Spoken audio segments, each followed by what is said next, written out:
कहते हैं कि इस दुनिया में कोई भी वजह कभी बेवजह नहीं होती। यहाँ तक कि बारिश की नन्ही सी बूंद के अस्तित्व का भी कारण होता है। आग की एक मामूली सी चिंगारी की तपिश भी पूरी दुनिया को भस्म कर सकती है। लेकिन अपर्णा माथुर तो खुद में ही चलता फिरता आग का गोला थी, और करण की लाइफ में उसका आना भी महज इत्तेफाक नहीं था।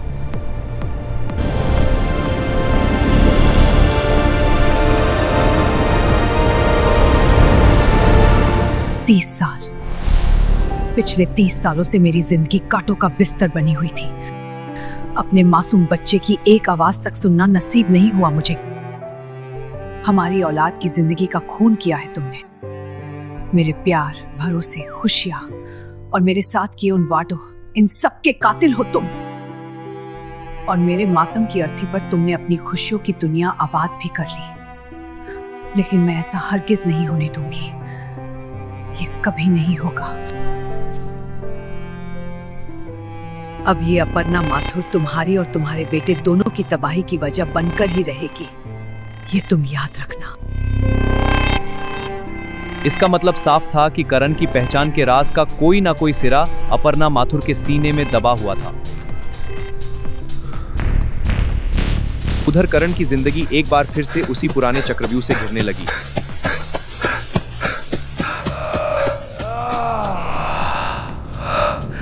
मैं भी खुद को बहुत बेबस और मजबूर महसूस कर रहा था, और हमारी यही कमजोरी अपर्णा माथुर की ताकत बन गई। चिराग, करण एचआरडी, उसकी छोटी से छोटी डिटेल फौरन मुझे ला कर दो। लगता है आज फिर से इस हिटलरनी के दिमाग में टीली सुलग गई। ओह गॉड, अपनी बहादुरी का झंडा ऊंचा करने के लिए इसे पूरी दुनिया में वो करण एचआरडी ही नजर आया। अगर वो आदमी पिशाच है तो ये औरत उसकी भी अम्मा है। हे, एक बार दोनों का डीएनए मैच करके देखना चाहिए, कहीं इनका खून एक तो नहीं। चिराग की इस बेचैनी को आने वाले खतरे की चेतावनी माना जा सकता था। अपर्णा 24/7 बस एक ही काम में लगी थी।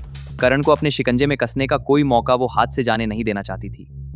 लेकिन जो असंभव था वो संभव होता भी तो कैसे? सब कुछ करके देख लिया, पर कुछ गलत नहीं मिला। कहीं ऐसा तो नहीं कि वास्तव में करण कोई गलत काम करता ही नहीं। अगर ऐसा है तो मुझे प्लान बी पर जाना होगा। Plan B, plan C, plan D, जितने मर्जी उतने प्लान बना लो लेडी बॉस, उससे कुछ होगा नहीं। खुद को वो वाला मदारी मत समझो जिसे उस जहरीले सांप का सिर कुचलने की धुन बजाने आती है। चिराग का गुस्सा अब और ऊपर की तरफ जाने लगा। उधर उसकी बॉस ने झुकने से साफ इनकार कर दिया, और फिर अपर्णा प्लान बी पर चली गई।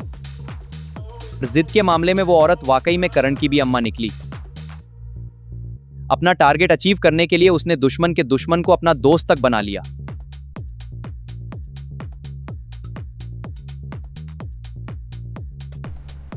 मुझे मालूम था मेरी हेल्प के बिना इस लड़ाई में तुम कभी आगे नहीं बढ़ पाओगी। क्या क्या जानते हो तुम उसके बारे में? सबसे पहले तो तुम भी ये जान लो कि उसका नाम करण हरामजादा उसने खुद ही रखा था, इसलिए पूरी दुनिया में तुम्हें उससे बड़ा हरामी आदमी नहीं मिलेगा। हरामी की औलाद हरामजादा ही तो कहलाएगी। तुम मेरा साथ क्यों देना चाहते हो? क्या तुम्हें उसका खौफ नहीं है? करण ने पलक झपकते ही मुझे आसमान की ऊंचाइयों से जमीन पर पहुंचा दिया, इसलिए मैंने भी उसके लिए प्रदीप सावंत की जगह सुअर की औलाद बनने का फैसला कर लिया।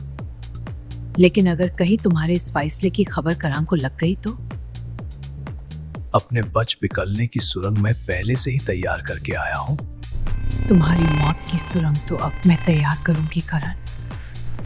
इसलिए तुम्हें मेरी नहीं बल्कि अपनी चिंता करनी चाहिए अपर्णा माथुर, क्योंकि वो कोई मामूली सांप नहीं बल्कि अजगर है, अजगर जो अपने शिकार को सीधा निकल जाता है। बाप रे, अपने लिए सुरंग और हमारे लिए कफन संभल कर चिराग, ये दोनों तेरी चिता में आग लगा कर ही मानेंगे। ओ माँ काली, अब तू ही कर मेरी रखवाली। तो अब मैं चलता हूँ, तुम बिल्कुल भी चिंता मत करना।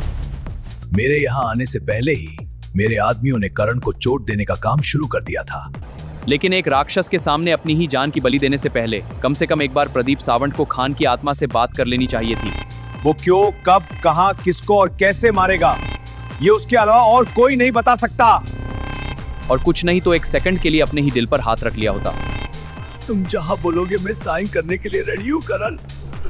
फिर भी मैंने उसे अपनी तरफ से समझाने की काफी कोशिश की, पर अपनी ही सोच में उछलते जा रहे उस आदमी ने खुद के सिर पर नाच रही मौत को देखने से साफ इनकार कर दिया। तू जानता है ना सावंत की वो बारूद है, तो फिर जाकर कह दे अपने उस बारूद से, इस बार धमाका मैं करूंगा। मुझे पहले से ही अंदाजा था कि इस बात के कारण तक पहुंचने का अंजाम कितना खतरनाक होता, इसलिए सावंत के इनकार के बावजूद मैंने अपने कदम पीछे नहीं लिए। लेकिन अपर्णा माथुर ने मार्केट रेट से डबल प्राइस पर इस लैंड को क्यों खरीदा, जबकि सबको मालूम था कि उस लैंड में करण एचआरडी इंटरेस्टेड था। ये औरत जानबूझकर करण को अपना दुश्मन क्यों बना रही है? हाँ बोलो विवेक। बैड न्यूज जिमी, सावन ने अपर्णा माथुर को करण सर के सारे गोडाउन्स का एड्रेस दे दिया है। करण को इसकी खबर हरगिज नहीं होनी चाहिए, अदरवाइज वो सावंत और अपर्णा दोनों की कबर एक साथ ही खोट देगा। पर उन दोनों बेवकूफों को उनके ही भविष्य के इस आईने के सामने लेकर आना नामुमकिन था। करण ने कभी भी अपने गलत और सही धंधे मिक्स नहीं किए। यही वजह थी कि अपनी सारी कोशिशों के बावजूद पहली बार में अपर्णा के हाथ कुछ नहीं लगा। पर सावंत हमारे काम के बारे में काफी कुछ जानता था,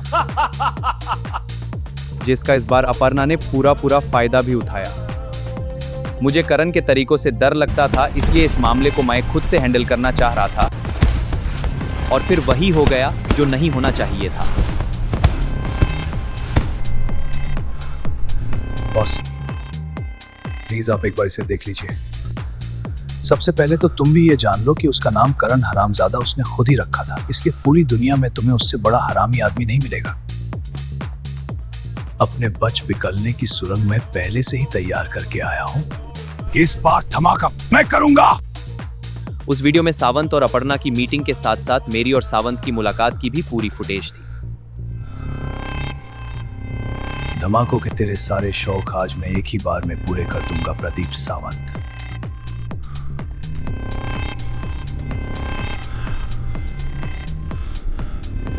बात इतनी आगे जा चुकी थी कि अब करण को रोक पाना मेरे भी बस से बाहर हो गया।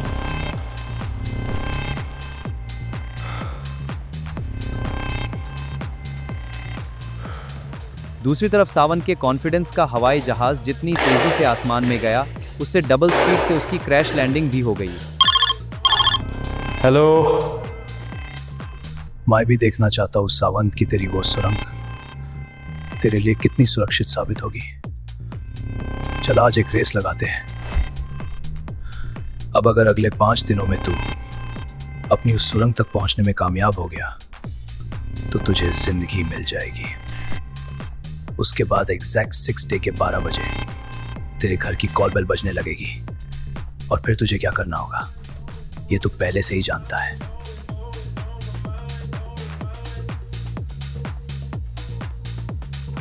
करण एचआरडी के हाथों मरने से अब तुझे कोई नहीं बचा सकता सावंत। तू पूरी तरह से मौत के झूले में झूल रहा है। इसके बाद अगला नंबर तेरा ही होगा अपर्णा माथुर, क्योंकि करण एचआरडी दुश्मनी में इंसान को नहीं केवल अपने दुश्मन को देखता है। लेकिन क्या अपर्णा वाकई में करण की दुश्मन थी? धागों का ये पारदर्शी जाल भले ही सामने से नजर ना आ रहा हो, पर कहीं इसी का आखिरी सिरा करण की उलझन के सुलझने की मंजिल तो नहीं था। अपने बच्चे की मौत का जिम्मेदार अपर्णा किसे बता रही थी? उसके बच्चे के मरने का करण से क्या संबंध हो सकता था? इन सारे सवालों के जवाब जानने के लिए आप पहचान के आने वाले एपिसोड्स देखना मत भूलिएगा।